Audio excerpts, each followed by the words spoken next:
Good morning बच्चों। हम लोग आज ज्योग्राफी का एमसीक्यू कवर करेंगे। ठीक है बच्चों। और एमसीक्यू मैंने इसलिए ही रखा है, हो सकता है आज नहीं रखा होता मैं, ठीक है, कल रखा होता या परसों देखिए, मगर रखने का रीजन ये रहा बच्चों कि आप लोग एटलस ले लो, समझ लो, एटलस अनिवार्य रूप से ले लो, ठीक। और उसके बाद मैं जैसे पढ़ा रहा हूँ, ठीक है, आप उसको पढ़ो। चीज़ें क्या होंगी, बड़े अच्छे से तैयार होंगी। जो बहुत सारी चीज़ों को हम लोगों को रटना पड़ता है, लगता है कि बहुत पहाड़ है, तो कोई पहाड़ है, सब मैप का खेल है, समझ लो, सब मैप का खेल। तो आप ऑक्सफोर्ड, ठीक है, ऑक्सफोर्ड का एटलस आता है, या तो वो ले लो, या ओरिएंटल ब्लैक स्वान का आता है, वो ले लो। तो ऐसे बहुत से प्रकाशन हैं, ठीक है बच्चों, मगर ऑक्सफोर्ड का एटलस जो है वही ले लो, ठीक है, वो लो। अच्छा है, मेरे पास भी वही, जब पढ़ाऊंगा तो मैं भी उसी का इस्तेमाल करूँ, समझ रहे हो, मैं भी उसी का इस्तेमाल करूँगा। तो आप लोग अनिवार्य रूप से उसको ले लीजिए, ठीक। जो नहीं लेगा तो क्लास जब चलेगा तब खुद ब खुद समझ में आने लगेगा कि वास्तव में इसकी जरूरत कितनी ज्यादा है। और जो पहले से लेके बैठा रहेगा तो कोई समस्या नहीं, हालांकि कोई नहीं ले पाता है, ठीक।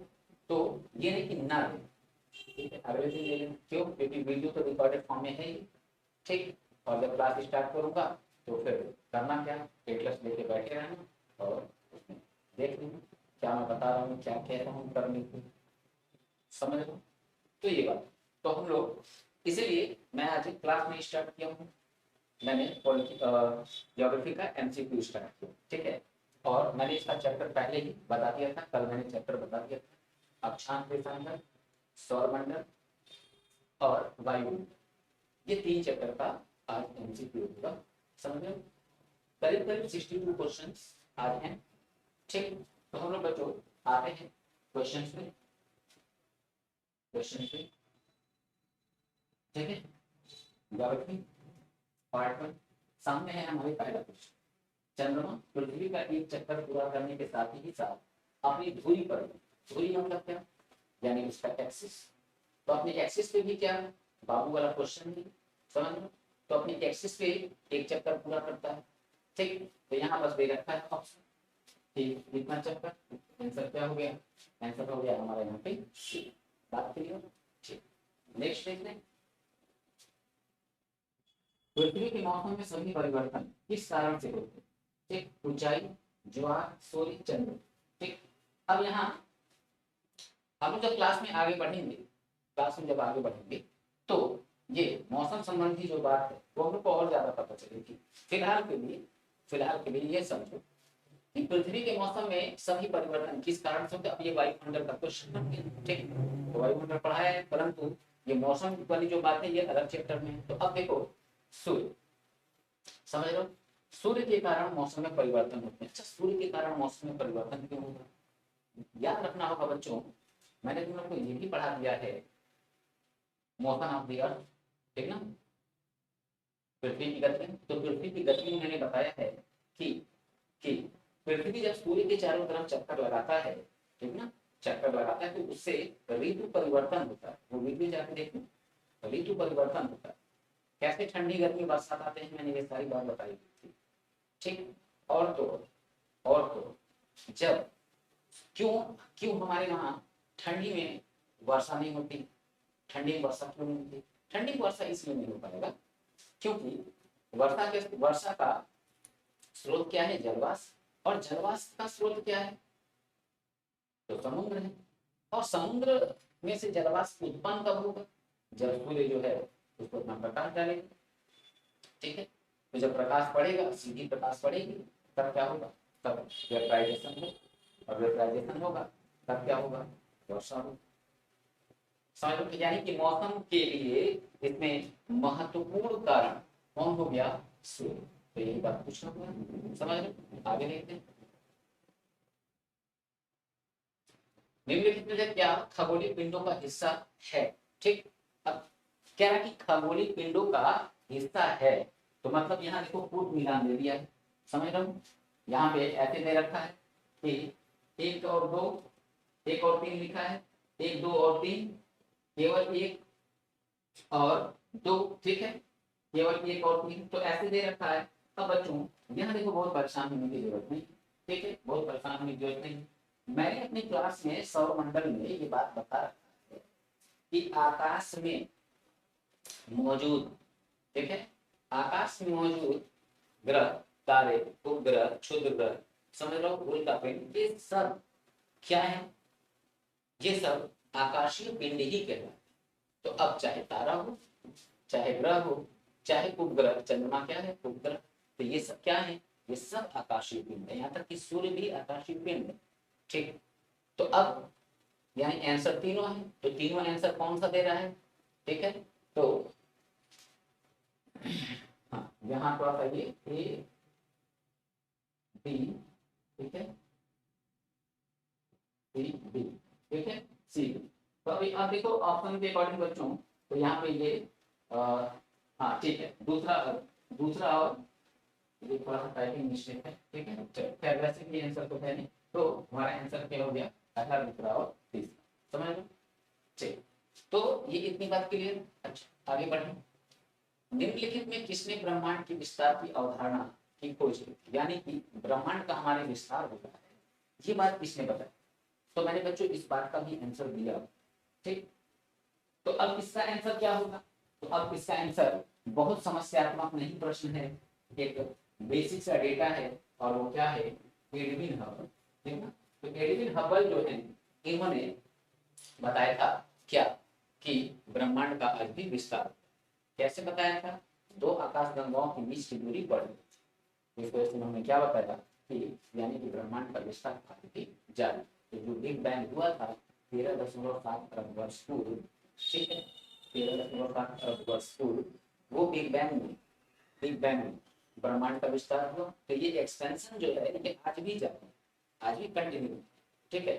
चलो, तो यहाँ आंसर मिला एडविन हबल, ठीक। आगे देखिए, विनोद सतह पर तरल पानी वाले एकमात्र ग्रह के बारे में बात करते हैं, वह निम्नलिखित में से किस ग्रह की बात, ठीक। अब देखो ये कैसे सॉल्व होगा, देखो पृथ्वी तो आंसर है, मगर एक लॉजिक के अकॉर्डिंग अगर बात करें, एक लॉजिक के अकॉर्डिंग बात करें, तो यहाँ देखो एक लॉजिक लगेगा क्या, जैसे हम लोग को बच्चों पता है बुध, शुक्र, पृथ्वी, मंगल, फिर इसके बाद से है बृहस्पति, शनि, अरुण, वरुण, ठीक है। तो हम लोग को पता है कि ये चारों ग्रह क्या है, ये गैसीय ग्रह, इस पे ठोस है ही नहीं, अभी तो कोई पहुंच ही नहीं पाया, मैंने अपने क्लास में बताया आज तक यहाँ कोई पहुंच नहीं पाया। जब भी इस पे पहुंचने का प्रयास हुआ, हवाओं के इतने तेज बवंडर चलते हैं यहाँ पे कि देख के डर लगेगा। यूट्यूब पे इसको ओपन करो, बृहस्पति ग्रह की स्थिति, ठीक, शनि ग्रह की स्थिति ओपन कर लेना, देख देख के डर लगेगा, समझ लो। तो कोई भी जरा वगैरह कुछ भी यहाँ पहुंचता है, तो अब इसमें मिट्टी है ही कि नहीं, धरातल है कि नहीं, किसी को कुछ नहीं पता, ठीक। तो किसी को कुछ नहीं पता, तो जाहिर सी बात है कि जब ये पूरा गैस ही गैस है, तो इन चारों पे पानी नहीं, ठीक। अब बुध और शुक्र की बात करें, तो ये दोनों इतने हीट हैं कि वैसे ही पानी वेपराइज हो जाएगा, ठीक है, पानी वेपराइज हो जाएगा।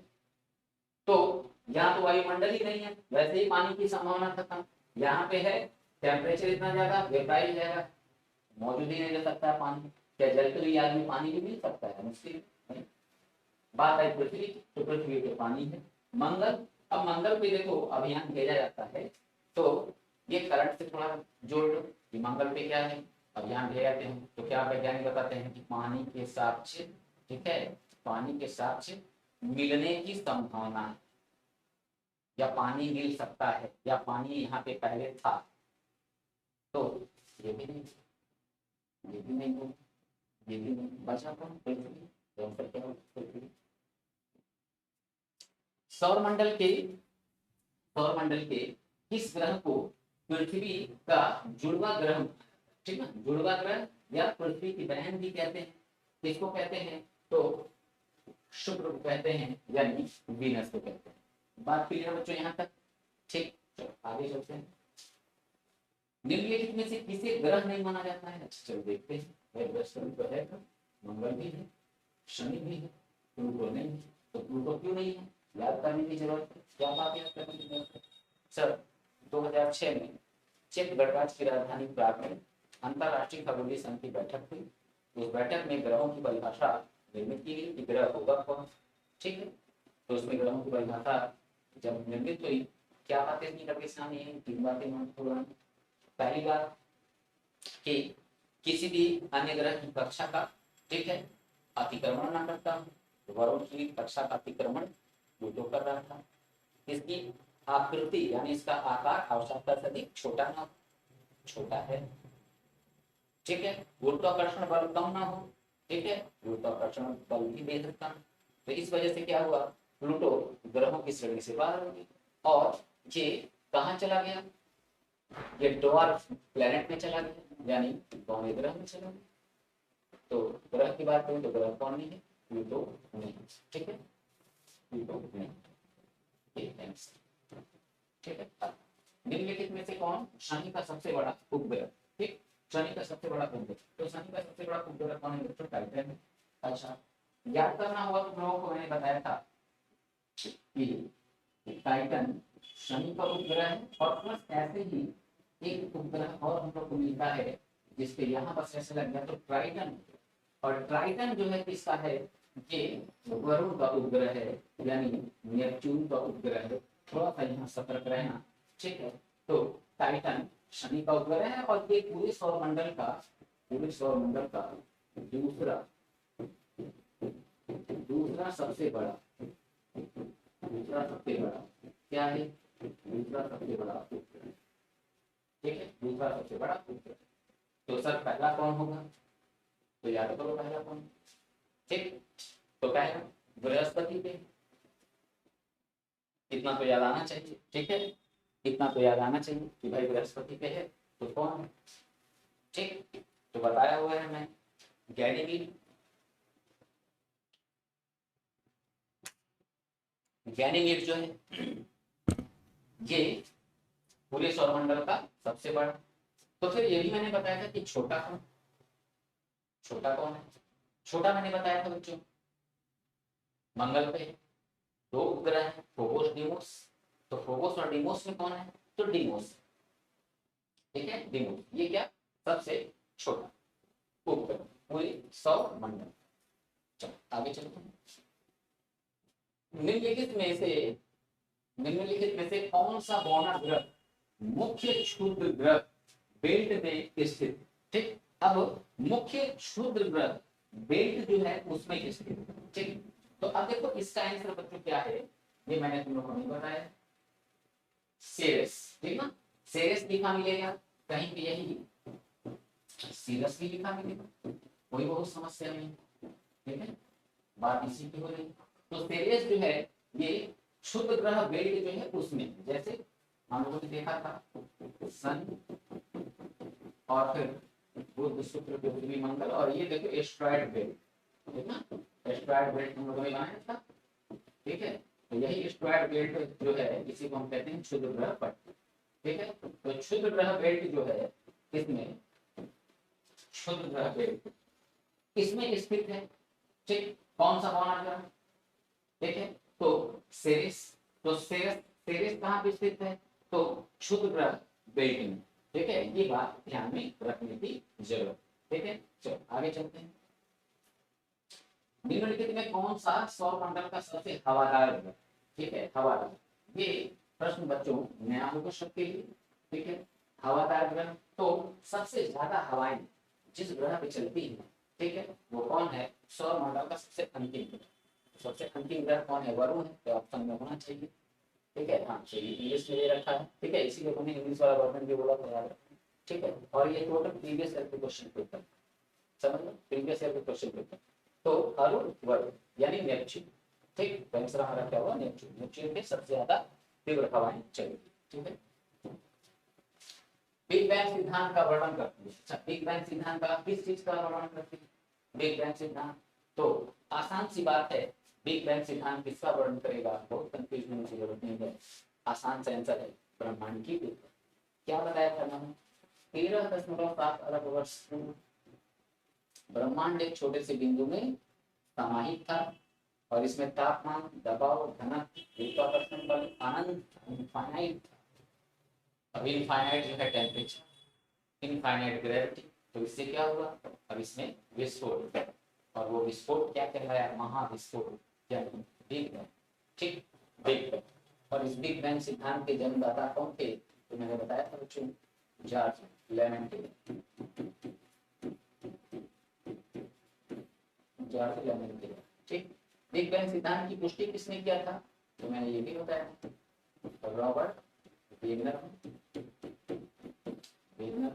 ठीक, भविष्य देखो यहाँ बात बनेगा, ये समझाई, तो यही भी देखो क्वेश्चन हमारे और मिल। ठीक, रिवाइज हुआ। अब यहाँ पे 1101, ठीक ना, 1101 पूछ रहा है क्या है ये, ठीक है, ये क्या है।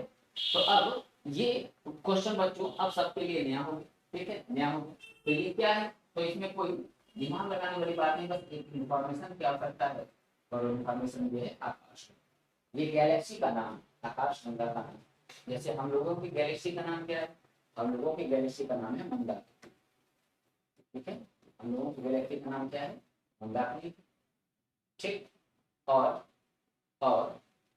हमारी पृथ्वी से मंदाकिनी का यानी हमारी आकाशगंगा का जो भाग दिखता है उसको हम क्या कहते हैं, उसी को हम कहते हैं मिल्की वे, मिल्की वे, या स्वर्ग की गंगा, स्वर्ग की गंगा। ठीक, बताया स्वर्ग की गंगा। और मैंने बताया था हमारा आकाशगंगा जहाँ स्थित है, जस्ट इसके बगल में जो आकाशगंगा यानी आकाशगंगाएं तो बहुत हैं, तो जो सबसे नजदीक आकाशगंगा होगा उस आकाशगंगा का नाम क्या है, उस आकाशगंगा का नाम सर एंड्रोमेडा। ठीक, तो वैसे ही पूछ लिया कि 1101 IC 1101, ठीक, ये क्या है, तो IC 1101 ये आकाशगंगा। ठीक, अपसौर की घटना के दौरान पृथ्वी और सूर्य के बीच अनुमानित दूरी कितनी रहती, ठीक है, कितनी रहती। अब यहाँ थोड़ा सा बच्चों मैं देखो उपसौर और अपसौर समझाया था, ये आंसर है 152 मिलियन किलोमीटर। ठीक, समझना, मैंने देखो बताया था कि जैसे हमारी ये हमारा सूर्य, ठीक है, और हमारी पृथ्वी, तो ये कुछ इस तरह से, ठीक, ये कुछ इस तरह की संरचना होगी। और अब देखो मैंने बताया था कि पृथ्वी मान लो यहाँ पे है, ठीक, एक समय यहाँ पे है, और दूसरे समय मान लो पृथ्वी यहाँ, ठीक है, दूसरे समय यहाँ।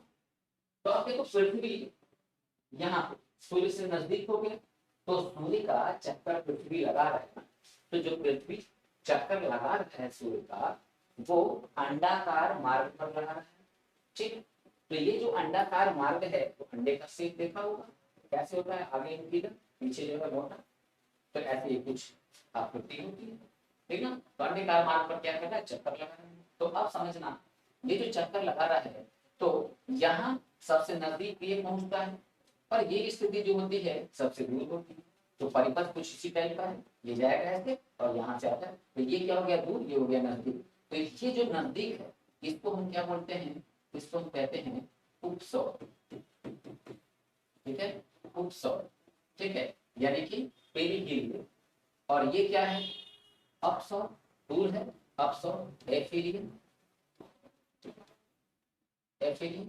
ठीक, तो ये मैंने बच्चों बता रखा है पहले ही क्लास में, तो उपसौर और अपसौर।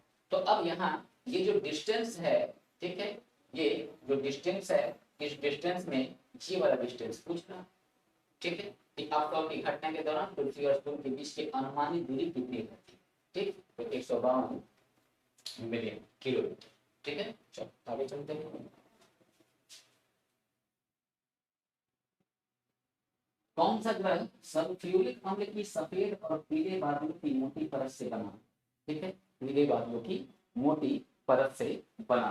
तो अब देखो बच्चों यहाँ पे हमारा आंसर क्या आने जा रहा है, हमारा आंसर होने जा रहा है शुद्ध, ठीक है, शुद्ध। तो सल्फ्यूरिक अम्ल कि सफेद और पीले बादलों की मोटी परत से बना हुआ है। तो शुक्र का जो आवरण है, देखो शुक्र के अंदर कार्बन डाइऑक्साइड सबसे ज्यादा मौजूद, 96% यहाँ मौजूद, परंतु इसका जो बाहरी आवरण है ये किससे निर्मित है, संतुलित अंश, समझ लो, संतुलित। ठीक, तो ये पूछ रहा है कौन सा ग्रह सल्फ्यूरिक अम्ल की सफेद और पीले बादलों की मोटी परत से बना, समझ लो। तो हमारा आंसर क्या होता है, शुक्र। ठीक, चलो आगे। रात्रि में आकाश में चमकने वाले पिंडों को किस नाम से जाना, ठीक है। अब यहाँ बच्चों देखो, यहाँ क्वेश्चन थोड़ा सा बस लॉजिक लगाओगे, ठीक है, क्वेश्चन थोड़ा सा बस लॉजिक लगाओगे तो आंसर आ जाए, ठीक है, आंसर आ जाए। अब यहाँ पे आंसर क्या हो सकता है, ठीक, लगाओ दिमाग जरा, ठीक है, लगाओ दिमाग, देखते हैं,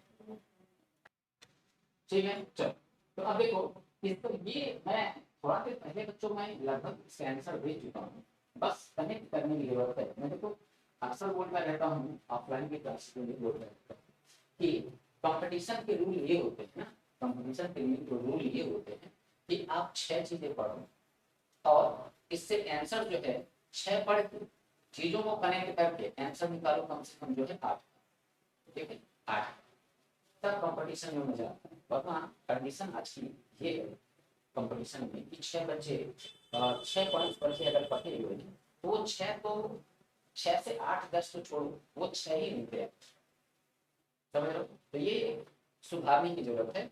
तो अब देखो रात्रि में आकाश में चमकने वाले पिंडों को किस नाम से जाना जाता है, ठीक। तो मैंने क्या बोला कि हमारा जो ब्रह्मांड है, ये ब्रह्मांड में जो जो चीजें हमको दिख रही हैं, ठीक ना, जो जो चीजें दिख रही हैं वो क्या है, वो सब है आकाशीय पिंड, तारा आकाशीय पिंड, ग्रह आकाशीय पिंड, उपग्रह आकाशीय पिंड, ठीक। तो अब देखो इन आकाशीय पिंडों को हम खगोलीय पिंड भी कह सकते हैं, ठीक ना, खगोलीय पिंड, ठीक। तो अब रात में चंद्रमा है, चंद्रमा उपग्रह, ठीक। तो ग्रह और उपग्रह दोनों की मैंने विशेषता क्या बताई है, ग्रहों के पास अपना कोई प्रकाश नहीं होता, ये सूर्य के प्रकाश से प्रकाशित होते हैं। सुबह सूरज निकला है, रोशनी मिल रही, रात होगा रोशनी मिलना बंद। क्यों मिलना बंद, क्योंकि हम लोग अपने यहाँ हमारे अर्थ पे एनर्जी रिलीज नहीं होती, अगर एनर्जी रिलीज होता तो हम लोग नहीं होते।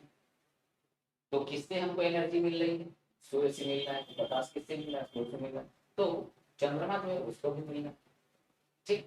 तो ये खगोलीय पिंड किससे प्रकाशित हो रहे हैं, सूर्य से प्रकाशित हो रहे हैं। वही बात कह रहा है चमकने वाले पिंडों को किस नाम से जानते हैं, तो आंसर क्या है, खगोलीय, ठीक। आगे चलते हैं। लूसीफर ग्रह का एक अन्य नाम, ठीक, लूसीफर ग्रह का एक अन्य नाम। अब ये बच्चों देखो इंफॉर्मेशन वाला ये भी बात हो गया, ठीक है, इंफॉर्मेशन वाला ये भी बात हो गया कि लूसीफर किस ग्रह का नाम है, तो लूसीफर जो है ये शुक्र ग्रह, ठीक है, शुक्र ग्रह। चलो नेक्स्ट क्वेश्चन को देखते हैं।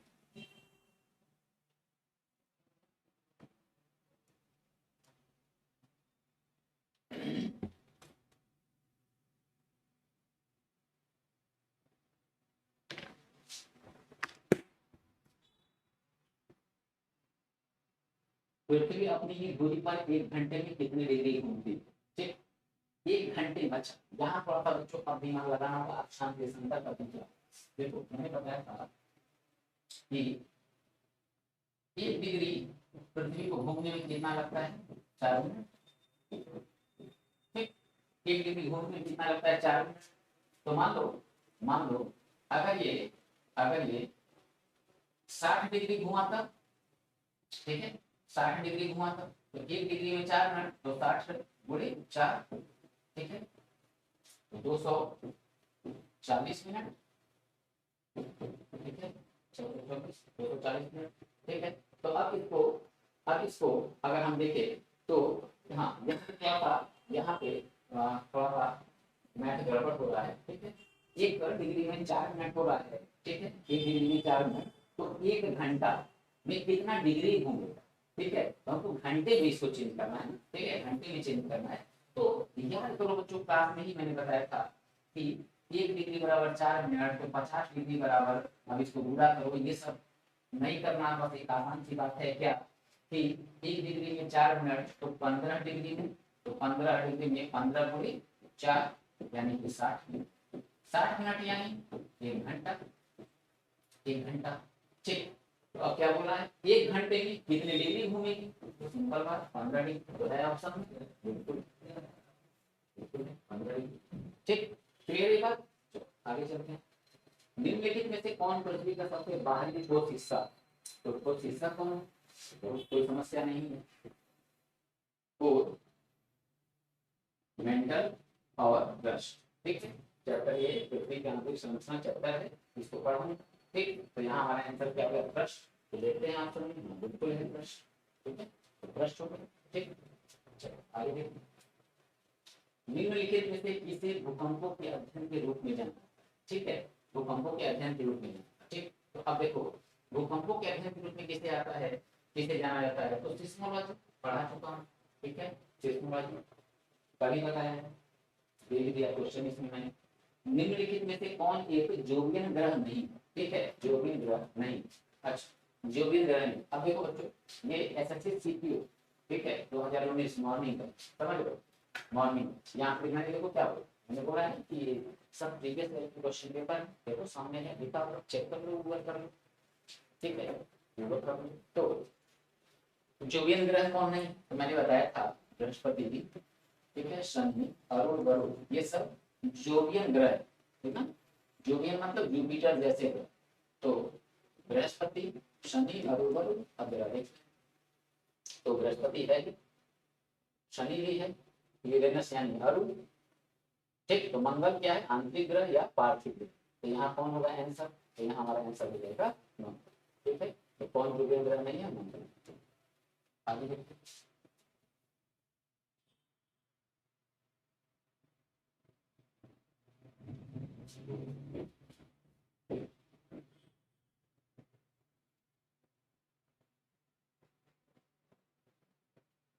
ठीक है, क्वेश्चन नंबर 20। अक्षांश के निम्नलिखित में से कौन सा समांतर मकर रेखा का प्रतिनिधित्व करता है, ठीक है, मकर रेखा का प्रतिनिधित्व करता है। अब देखो बच्चों क्या है, अक्षांश रेखा के निम्नलिखित में से कौन सा समांतर मकर रेखा का प्रतिनिधित्व करता है, मतलब क्या इसका मतलब ये है कि मकर रेखा, ठीक है, मकर रेखा कितने डिग्री अक्षांश पर स्थित है, याद रखना होगा 0 डिग्री, ये विषुवत रेखा, इक्वेटर, विषुवत रेखा। तो नॉर्थ हेमिस्फीयर, सदर्न हेमिस्फीयर, दक्षिणी गोलार्ध। दक्षिणी गोलार्ध में यहाँ 23.5 डिग्री पे मकर है, और उत्तरी गोलार्ध में 23.5 डिग्री पे ही है उत्तर, ठीक। अब जरा चेक करें, तो देखो 23.5 दो जगह मिल रहा है, 23.5 यहाँ भी मिल रहा है, यहाँ भी मिल रहा है। तो मकर कहाँ है, मकर दक्षिण गोलार्ध में, तो दक्षिण गोलार्ध में 23, ठीक। बस मैथ का बच्चों देखो याद है, मैथ याद है, वो समस्या होना नहीं, ठीक। भारत के मानक मेरिडियन के रूप में किस देशांतर को चुना गया, ठीक है, ये भी मैं बता चुका हूँ, ठीक है। 82.5 डिग्री पूर्वी देश, ठीक है, 82.5 डिग्री पूर्वी देश। तो यहाँ पे आंसर क्या हो जाएगा, ऑप्शन ए, ठीक है, ऑप्शन ए, ठीक। चलो आगे चलते हैं। भारत के, अच्छा उत्तर में स्थित है, अच्छा भारत के उत्तर में कौन इस उत्तर में स्थित है, चलो ये डायग्राम से ही समझ रहे हैं तो, ठीक। विषुवत रेखा पर भारत कहाँ स्थित है, भारत यहाँ स्थित, ठीक। और ये 0 डिग्री देशांतर रेखा, तो यानी कि भारत कहाँ है, नॉर्थ हेमिस्फीयर में, और ये सदर्न हेमिस्फीयर, दक्षिणी गोलार्ध। तो भारत कहाँ स्थित है, उत्तरी गोलार्ध, उत्तरी में कहाँ, उत्तर पूर्वी गोलार्ध। अच्छा लेकिन फिर पूछ क्या रहा है, उत्तर में स्थित है, भारत के उत्तर में स्थित है, भारत के उत्तर में स्थित है। मकर रेखा, मकर तो यहाँ यानी ये नहीं होगा, भारत जो उत्तर में स्थित है, कर्क रेखा, ठीक। चलो अभी देखते हैं इसको, भूमध्य रेखा नहीं, नीचे है। प्रधान मध्याह्न रेखा, ये तो इधर से आ गया, ठीक है, ये भी नहीं, यानी कि क्या है, कर्क रेखा, यहाँ से देख लो, ठीक है। तो क्लियर, 1 डिग्री अक्षांश लगभग कितने किलोमीटर के बराबर होता है, बेहद बाबू वाला क्वेश्चन, ठीक है। 1 डिग्री अक्षांश लगभग कितने किलोमीटर का होता है, 111। निम्नलिखित में से किस राज्य से कर्क रेखा गुजरती, ठीक, किस राज्य से गुजरती। तो मैंने बच्चों इसका इसका कोड बताया था, ठीक है, कोड बताया था, मित्र प्रगमशा, ठीक, उसके अकॉर्डिंग देख लो तो आंसर क्या हो जाएगा, मिजोरम हो जाएगा, ठीक है, मिजोरम। चलो भारत के भूगोल में इसको मैं बताऊंगा, अगर नहीं बताया रहा हूँ तो मैं भारत के भूगोल में इसको बताऊंगा। 53 वर्ष के किस दिन पृथ्वी सूर्य से सबसे अधिक दूरी, जिसे अक्षौर भी कहा जाता है, पर होती, ठीक। अब ये बच्चों सबके लिए यहाँ पे क्वेश्चन नया, ठीक है, सबके लिए क्वेश्चन नया, ठीक। अब नया कैसे हो जा रहा है, नया ऐसे हो जाता है 53 वर्ष के किस दिन, ठीक है, पृथ्वी सूर्य से सबसे अधिक दूरी, जिसे अक्षौर भी कहा जाता है, पर होती। नया क्वेश्चन नहीं, नया क्वेश्चन नहीं, ये 53 की वजह से मुझे लगा कुछ नया क्वेश्चन, ठीक है। तो अब जरा समझो, यहाँ देखो नया क्वेश्चन है बिल्कुल, जैसे मैंने बताया था उपसौर और अपसौर, तो उपसौर की घटना और अपसौर की घटना, तो उपसौर मैंने बताया था 3 जनवरी, अपसौर क्या बताए थे 4 जुलाई, ठीक है। तो जनवरी और जुलाई का मैंने बोला था ध्यान रखना, और संख्या उप मतलब नजदीक, तो संख्या भी छोटी वाली थी, तो 3 जनवरी और 4 जुलाई बड़ी वाली, तो गए किससे, अपसौर, तो यहाँ आंसर हो गया 4, ठीक।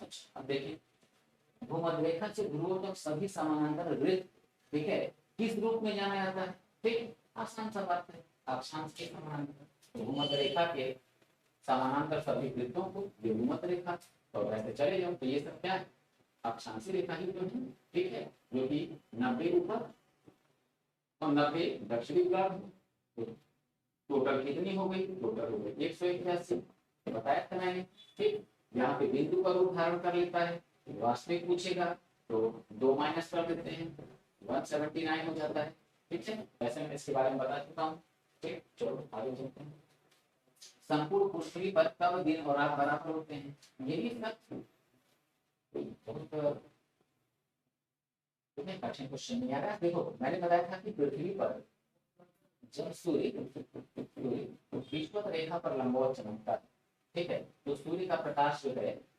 दोनों गोलार्धों में बराबर बराबर, तो विषुवत रेखा पर जब सूर्य होगा तो दोनों गोलार्धों में दिन और रात की अवधि क्या होगी, समान होगी, और ऐसे जब दोनों गोलार्धों में पृथ्वी पे दिन और रात की अवधि समान होती है, तो ऐसी स्थिति को हम कहते हैं इक्विनॉक्स, यानी विषुव, ठीक है, विषुव, ठीक, विषुव से ही पढ़ा है विषुवत रेखा। अच्छा देखते हैं क्या पूछ रहा है, ठीक, शीतकालीन संक्रांति का दिन, ग्रीष्मकालीन संक्रांति 25 विषुव का दिन, विषुव का दिन पढ़ा है। वायुमंडल में कितने प्रतिशत ऑक्सीजन मौजूद है, पढ़ा चुका हूँ, ठीक है, 21%, ठीक। वायुमंडल की कौन सी परत रेडियो संचरण में मदद करती है, ये भी बता चुका हूँ, आयन मंडल, ठीक है। तो क्वेश्चन नंबर 30 को यहाँ पे ध्यान देने की जरूरत है बच्चों। अब देखो ये वाह्य वायुमंडल, ठीक ना, वाह्य वायुमंडल यहाँ पे टाइप है, समझ लो।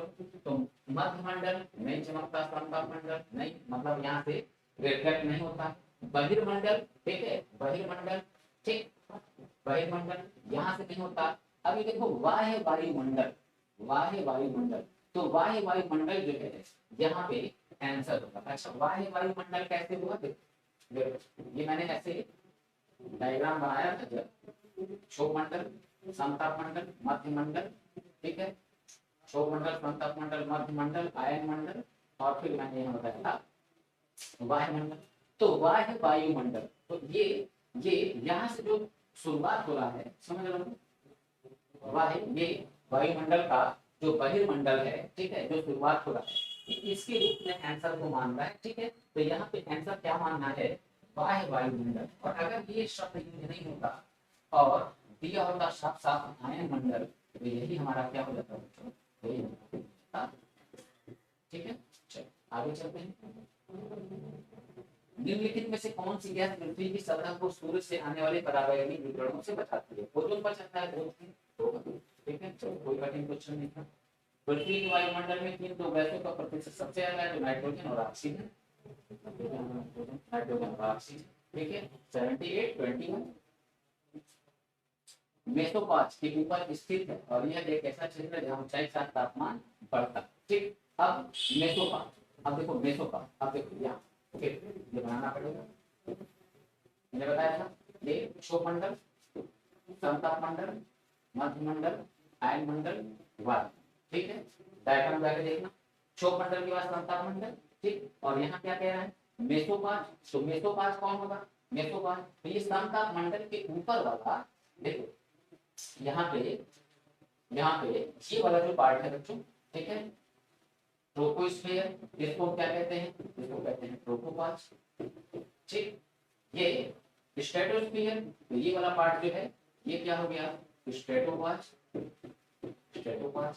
और ये वाला पार्ट क्या हो गया, ये मेसोस्फीयर, तो ये क्या हो गया, मेसोपॉज,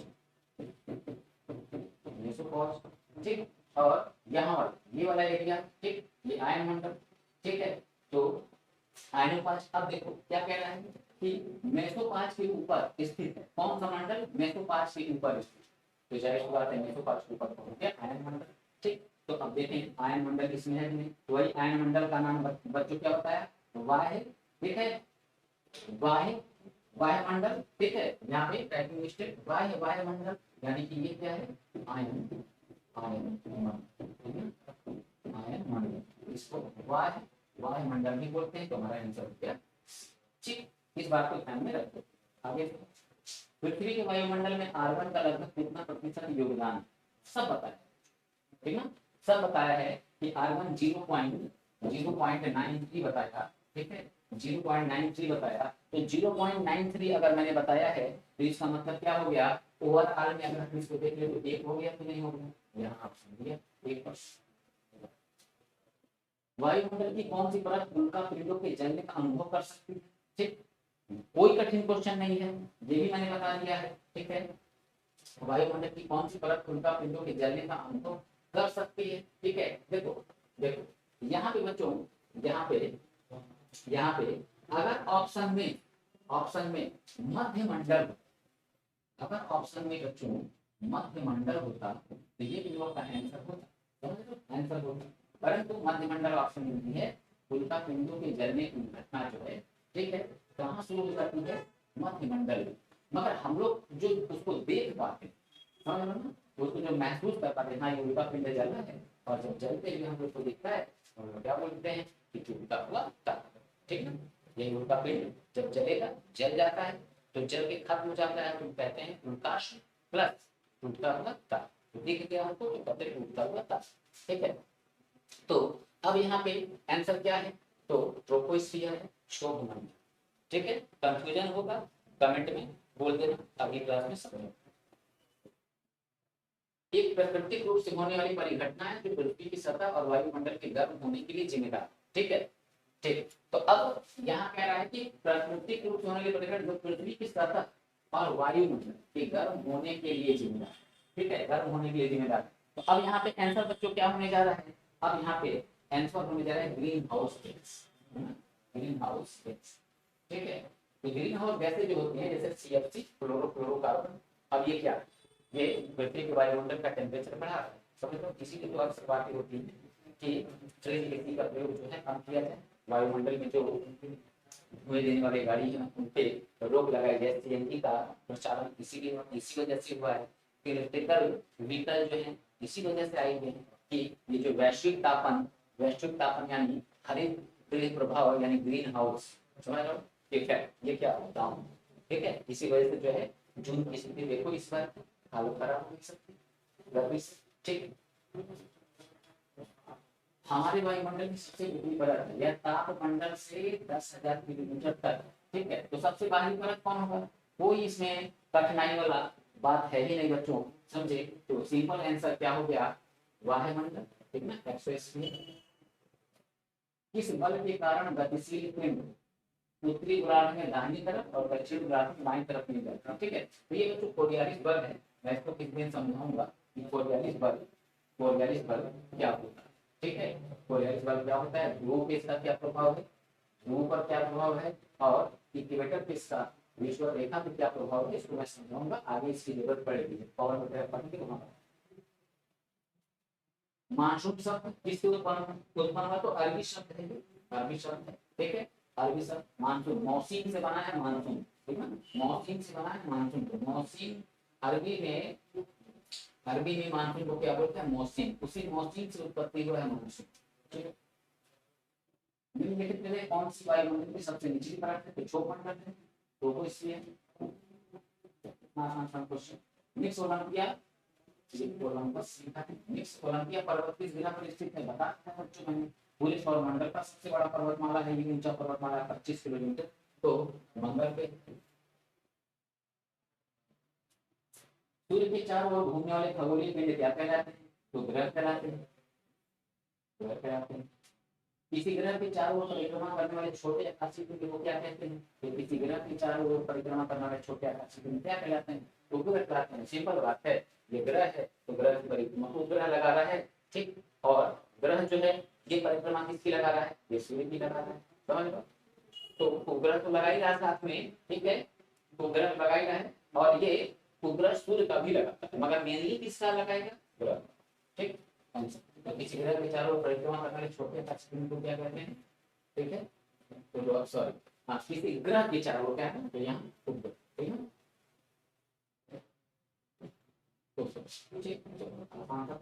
ग्रहों की गति का नियम किसने प्रतिपादित किया था, कि भाई ग्रह जो है गति कर रहे हैं, ठीक है, गति कर रहे हैं, ये बात किसने बताया है, ठीक। तो अब ये बात किसने बताया है, यहाँ पे ये केपलर का सिद्धांत है। तो ग्रहों की गति का नियम किसने प्रतिपादित किया है, केपलर ने प्रतिपादित किया है।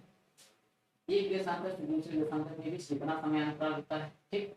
एक देशांतर से दूसरे देशांतर के बीच मैंने क्या बोला है बच्चों, पृथ्वी को एक देशांतर घूमने में कितना समय लगता है, 4 मिनट लगता है, ठीक। ऑप्शन में जरूर होगा 4 मिनट।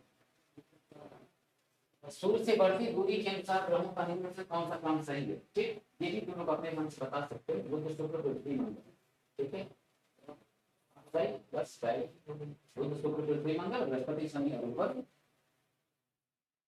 आकार के अनुसार सर्वमंडलित ग्रहों का अवरोही क्रम, घटते हुए क्रम बताओ। आकार के सबसे पहले कौन है, सबसे पहले मैंने बताया था बच्चों, बृहस्पति, बृहस्पति, शनि, सैटर्न, ठीक है, अरुण, यूरेनस, नेपच्यून, ठीक है, यानी कि वरुण, ठीक। इसके बाद मैंने क्या बताया था, उसके बाद बताया था मैंने पृथ्वी, फिर मैंने बताया था वीनस, वीनस, फिर इसके बाद इधर आ जाए, ठीक है, वीनस, तो वीनस के बाद इधर आ जाता है मंगल, यानी मार्स, और फिर इधर आ जाए लेफ्ट में, तो ये हो जाता है मरकरी। अब देखते हैं हम आकार के अनुसार सबसे पहले कौन है, जुपिटर, तो बृहस्पति, चलो बृहस्पति सब जगह दे रखा है, फिर शनि है, शनि भी सब में दे रखा है, फिर इसके बाद से अरुण है, तो हाँ ये अब ये कट गए क्योंकि इसमें पहले ही वरुण दिया, बी वाला तो पता।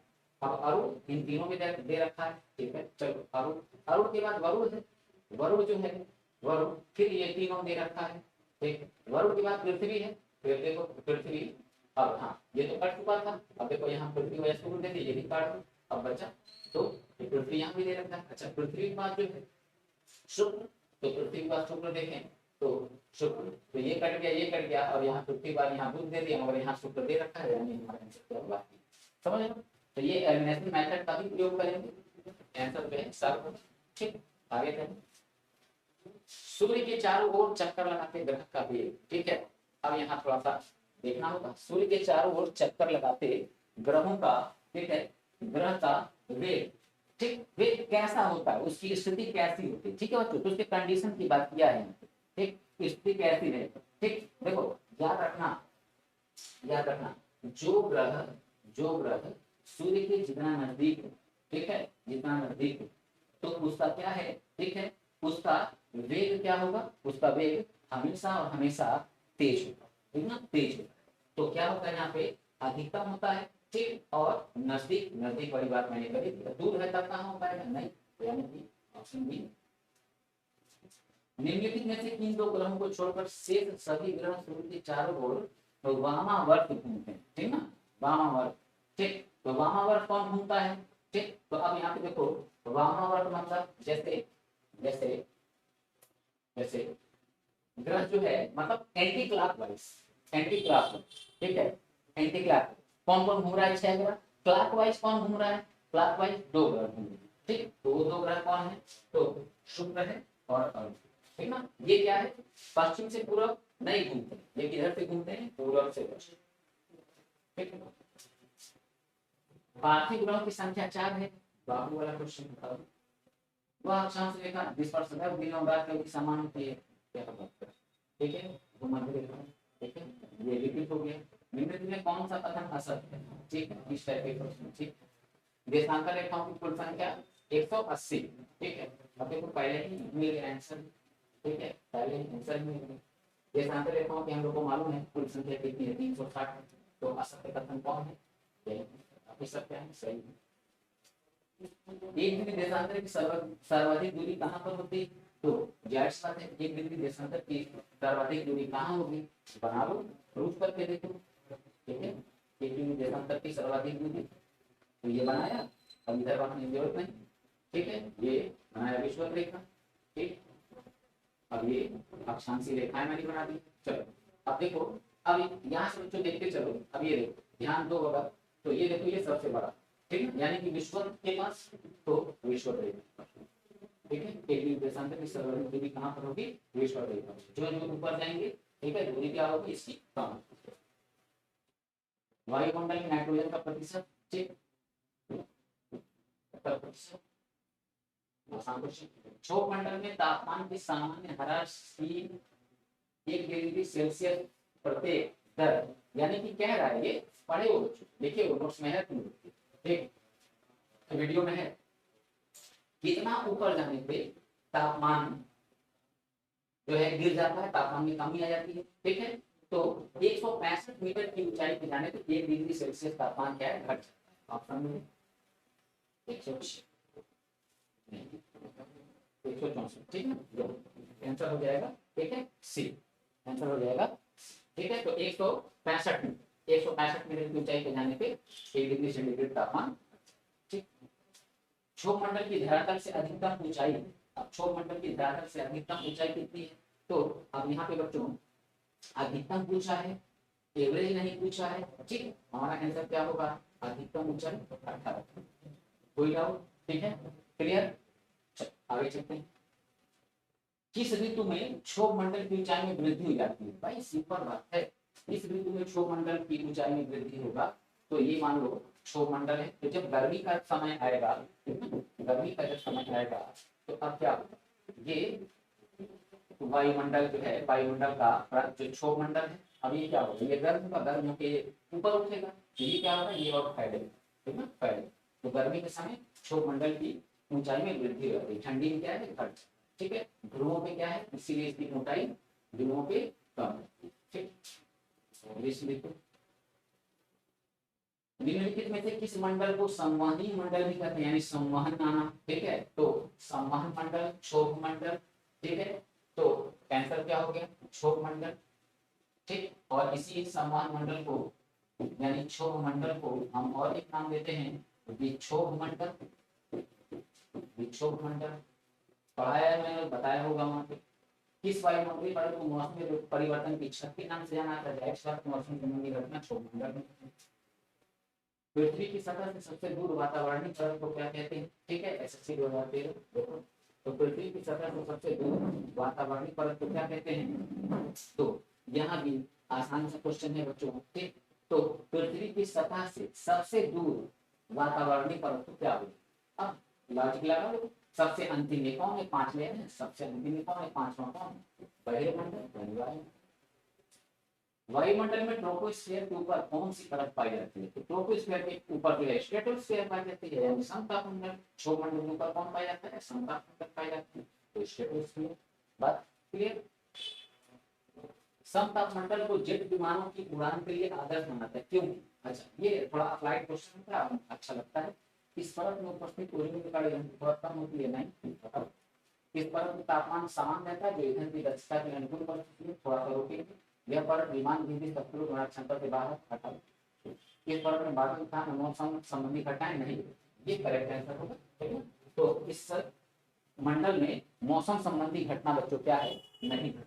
ठीक है, तो 62 क्वेश्चन थे बच्चों, 62 क्वेश्चन थे, और ये हमारे 62 क्वेश्चन यहाँ पे क्या होते हैं, ठीक। तो मैंने क्या बोला, मैं आज एमसीक्यू का क्वेश्चन एमसीक्यू लिया ही क्लास इसलिए हूँ क्योंकि आप लोग को बोलना था कि 8 समझ रहा हूँ, 8 अनिवार्य रूप से, अनिवार्य रूप से तो 210 रुपए के समथिंग मिलेगा, जो भी 200 का मिले, 250 का मिले या 300 का मिले, कोई इस बात से बहुत फर्क नहीं पड़ता, समझ रहा हूँ, कोई फर्क नहीं। फ्यूचर है ना, 250 500 का कोई बहुत मैटर नहीं, ठीक, ले लो और लेके देखना उसका मजा, ठीक। तो अगली क्लास में लोग की ज्योग्राफी की, ठीक, मैथ होना चाहिए, मैथ यानी क्या, 8+, ठीक ना, 8+, जिसमें बहुत सारे मैथ भी, ठीक है। तो 8+ देखिए आप लोग रखिए और फिर जो है कल की क्लास में मिलते हैं 8+6, ठीक। चलो तो आज की क्लास में बच्चों रोकता हूँ, ठीक है, और फिर हम लोग कल के क्लास में